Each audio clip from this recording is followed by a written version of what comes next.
Well, I've never been to this run, but it sure looks like a fun one. Was you there in 1992? Let me know if you was.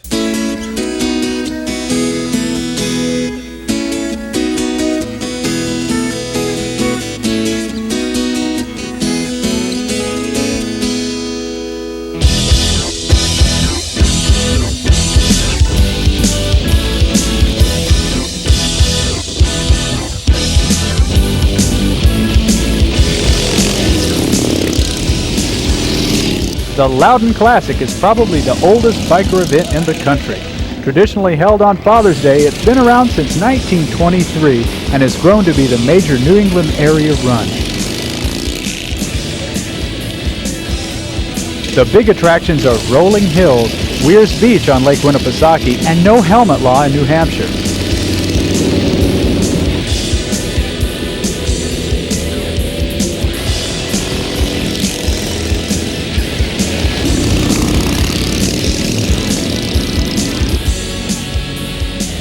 The Laconia run has a shaky history. In 1964, riots broke out and the National Guard was called in. In 1974, a number of fatalities led to a ban on camping by the side of the road. In 1975, the races were canceled, though they were revived in 1976. I'm kind of camera shy right now. Sort of tired. Got it. Oh, that's a camera. Hey.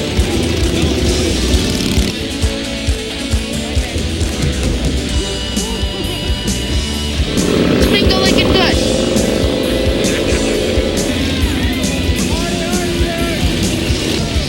This event is known for wild times and unpredictable weather, and this year was no exception.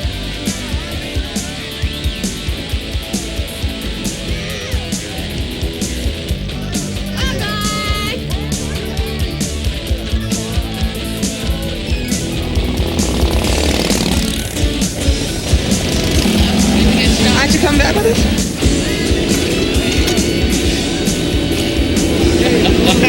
This is the last thing start now.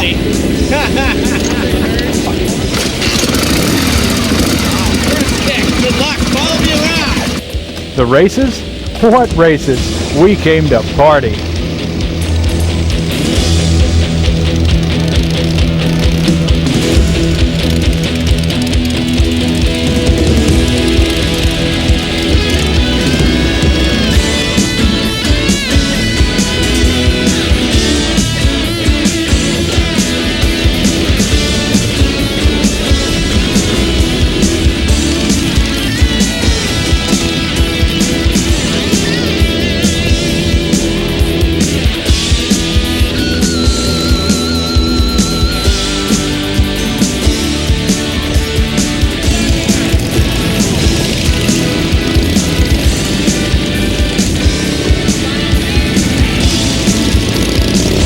Easyriders gonna watch me light this next Well, light it up.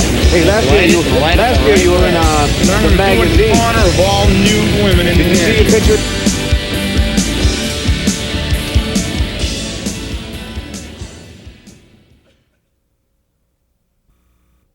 This show turned out to be much more than Columbus bargained for. The date was February 19th, 1993. The scene was Interstate America. Destination, Columbus, Ohio. The Veterans Memorial for the 5th annual $35,000 Easyriders Bike and Tattoo Show.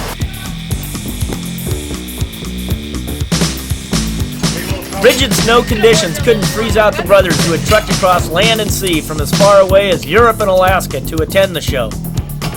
There were two classes, one an invitational class for bikes that had already been featured in any Easyriders publication, as well as a preview class for new bikes that hoped to be selected for future features themselves.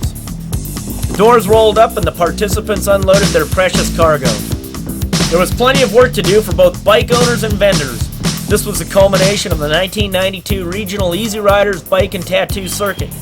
Expectations and the competitive spirit was high.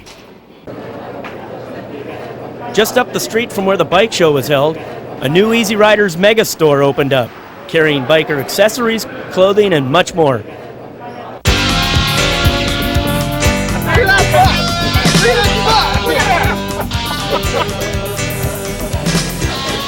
It was a live presentation of what is at the core of our lifestyle, custom Harley-Davidson motorcycles and the people who build them. Bikes gleamed from their pedestals, hoping to catch the eye of the serious voters. Ballot tabulation for the invitational class had begun in mid-December when the February issue hit the newsstand. The bikes eligible for that class had to be present to win. The preview class was open to all comers, provided that the bikes were American-made, of course. The top 5 winners of the preview class would be featured in 1993 magazines. Upon entering the hall, each person received a ballot that allowed them 5 votes for their favorite bikes. The pressure was on for the bike owners who were hopeful that their hard work would pay off. Call this one the Brass Knuckle. It's a 1940 knucklehead. We just finished building this bike last Saturday, a week ago yesterday, which was about 24 hours before we left. I was looking at this digital dash that you have here. I've never seen anything like this before. Where did you figure this out? I went to my hot rod buddies and my tenor buddies, and we designed it and built it and put it on. One of the finest sights was that of the Easyriders Fox of the Year, Christy from Baltimore, Maryland. She kept the fox hunt booth buzzing all weekend long. So what made you send your picture in to try for fox hunt? Well, I really like motorcycles. Nice looking bikes are great. And what kind of chances did you think you were going to have of winning it? I don't know. There's a lot of pretty looking girls in the magazine. I didn't really know. Okay, all three. The bike show was highlighted by a tattoo contest, hot music, and an Easyriders fashion exhibit.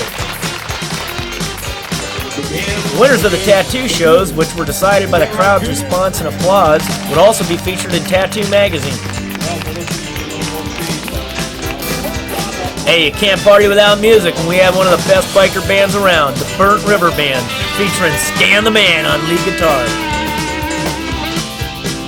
3 fashion shows a day gave the crowd high-kicking action from the sensuous models.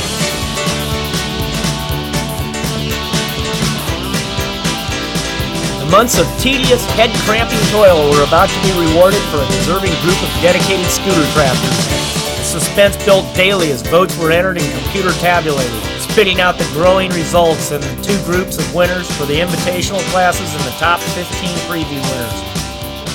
The top 5 fortunate preview bros could look forward to seeing their work in the pages of an Easyriders mag, or In the Wind, or Biker, to say nothing of $1,000 worth of pocket change to come out to Columbus next year.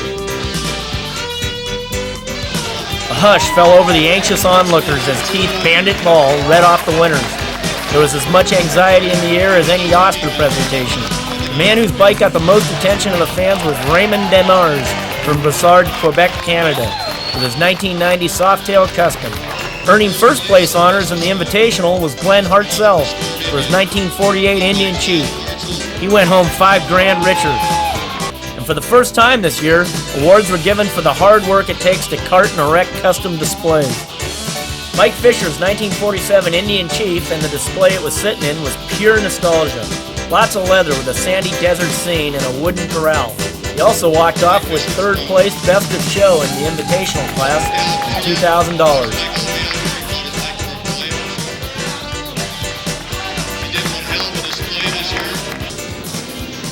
See you at the regional bike shows around the country, leading back to the Buckeye State of Ohio next year.